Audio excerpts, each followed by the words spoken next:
I got woken up at 5:20 in the morning on it was Tuesday morning by a security company. Back door was open. The motion detectors were going off. The glass break detector had been tripped, and clearly there was a robbery in progress.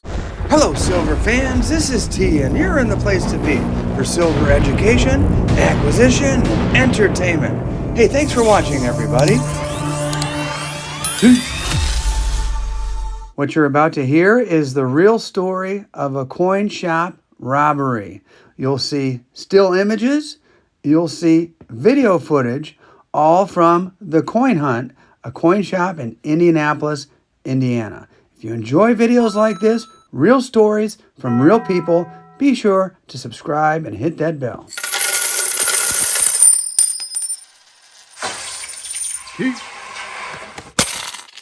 Okay, everybody, I am with my buddy, Kevin Hunt from the Coin Hunt in Indianapolis, Indiana. And Kevin, you have had one hell of a month of August.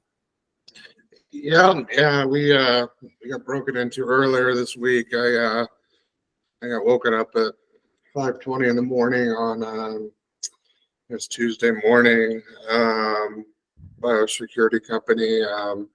Also an alarm that the back door was open. The motion detectors were going off. The glass break detector had been tripped, and clearly there was a robbery in progress. Holy smokes. And you sent me pictures, you've sent me video. We're going to show all that in this video. The viewer is going to have one heck of an experience in seeing real criminals committing a real crime. But first, let's back up even before that, because prior to that, there was a different type of theft. Yeah, so we think the same customer, not customer, criminal, came in the prior Friday to case out the place and stole some checks, an undetermined amount of checks from behind the counter. So let's walk me through this a little bit, because when I watched that video, I saw you working with a customer, two gentlemen walk in your shop. One of those gentlemen, I'll use that word very loosely. One of those individuals was the person who came back later to rob your store, but it's clearly visible in that video that these guys are sitting there and they're actually looking, and so they go so far as to physically raise their arm and point out where the cameras are. Yeah, all 6 cameras, how they're going to get the back door open. There's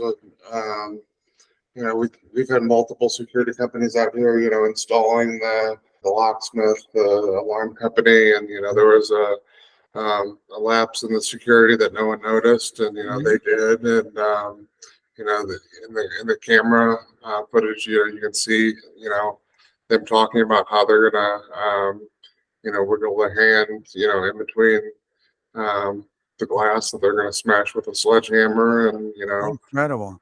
And how did these guys actually have the opportunity to get at your checks? Did they distract you, or? Yeah, my it was actually my lawyer buying some gold up at the counter, and he moved over to another counter, and they came up to case the joint to see what they could find later, and what actually drew their eye and what actually came back for in the video were there's about $21 proof presidential dollar and Sacagawea dollars that looked like gold dollars, gold coins. That's immediately what they tried to steal when they came into the store. So they went for Sacagawea dollars thinking they were gold coins. Yeah.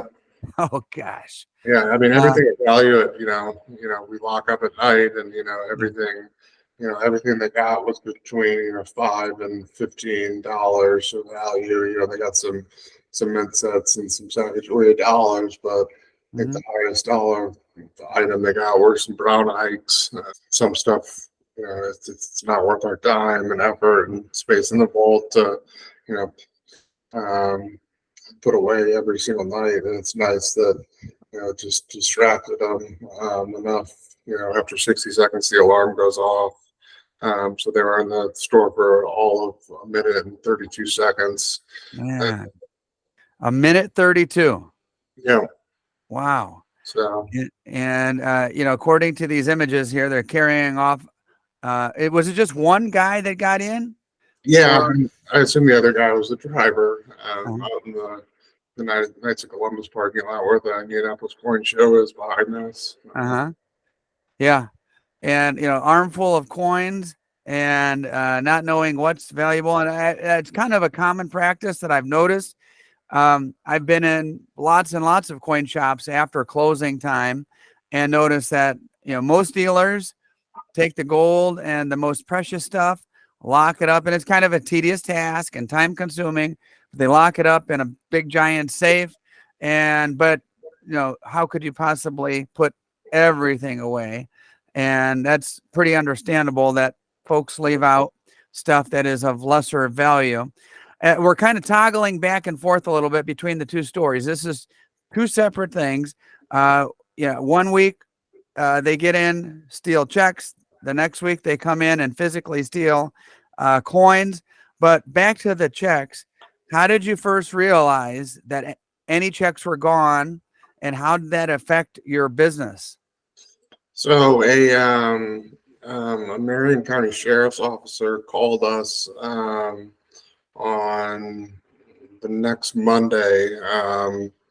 One of the two individuals got arrested over the weekend on unrelated charges and was being processed into the Marion County Jail. And they were inventorying his personal property that he had on him, and the person doing the inventorying were like, why in the world is there the coin hunt checks, blank coin hunt checks on this, felon, with a rap sheet of 22 felonies, including check fraud. So they, immediately reached out to me and said, do you have any reason to give this person blank checks? And, of course not. And so, he was nice enough to come and return them to me. And, of course, I had no idea how many they took in the security camera footage. So I had to go over to Fifth Third and, close the bank accounts, and they placed a negative $300,000 hold on the account. And in between that time period, did they cash any checks? no. Oh, thank goodness for that. No, but the very next day we got robbed. So it was just one hell of a week. Yeah, damn. And that I appreciate you sharing your story because anybody who's watching this, whether you're a coin dealer, own a coin shop, own another type of place of business, or just someone who has valuables, maybe it's a reminder to all of us of taking a look with another fresh set of eyes to see what we can do to make our places more secure. Do you feel comfortable sharing a dollar amount, like what you estimate they got away with? Oh, probably like $150 or something like that. Okay, so $150 and a big pain in the rear end for you, as far as fixing your door and doing all that kind of stuff. Yeah, luckily our landlord in front of us. I mean, you've been to the store. There's a glass company in front of us, which happens to be our landlord. Northside Glass here on Keystone. So our landlord came over and put a new piece of glass in, and we fixed the problem with I'm not going to say what, but so you're confident that you're far more secure than you were a week ago. There's no way the door is ever opening ever again. And let me just make sure I understand this correctly. With them grabbing Sacagawea dollars and things like that, thinking they were gold coins, the total sum in value that they stole was $150. Probably even less. I mean, they got some. I'm looking at the case now that they broke into, and there's some, 7 or 8 non-silver mint sets that they took, and some. Lead incense. Oh my goodness. And well, to put it this way, consider it $150 lesson. And thank goodness it was a couple of bungling thieves who didn't know what the heck they were doing and not real professionals. And now you are far more secure. Yeah, I mean, thankfully stuff like this, we got some thousands back that came back, 64 PPQ last week. Holy smokes. That were tightly locked away in the vault. So pulling out the big guns. Very nice. What does the PPQ stand for? Premium paper quality. As far as paper currency, I've noticed that the grading is super, super tough on that. So to receive a grade of 64, that's pretty incredible. Yeah. The gentleman who brought it in's grandfather owned a trucking company here in Indianapolis, and he got paid a lot and cash back in the 50s and 60s, and took the 2000s and the 500 and put it in a book and forgot about it, and Wow. it stayed there forever and ever, and came in raw 3-4 weeks ago, and we sent it off to PCGS, and it came back in like a week and a half. It was like the fastest turnaround time I've ever seen at PCGS. I was really, really surprised, but they wouldn't tell us over the phone, what was broken. I was super worried that the cases were broken and like smashed, and there's glass everywhere, and I didn't know if they got into the vault or not, and how long they were in here. So, luckily the cases weren't destroyed. It could have been a lot worse. So yeah, definitely a learning experience, but not that I wanted to go through. But police are coming in tomorrow at 2:00 to review the video. The files are too big to send to them, so they're nice enough to come out, and we're gonna sit in my office and go through all 8 views. If they do catch these clowns, I assume you will press charges and pursue it. Is that the next course of action if they catch them? Oh yeah. 3 businesses on Keystone here have been broken into. Two a lot more severe than me. I don't know if it's all been the same people, but 2 other restaurants have got their safes broken into, and the guy was well hidden and dressed. He had Under Armour, a face mask on, knee-high socks, gloves, hat. It was extremely, extremely, extremely hard to besides height, weight, and build to get any. No fingerprints, no nothing, huh?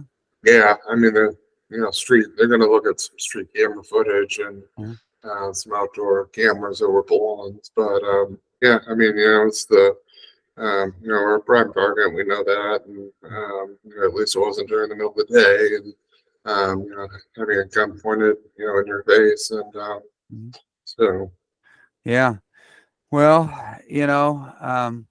it's amazing when we're in a market where there's lots and lots of job openings. Everywhere you look, it seems like there's a job opening.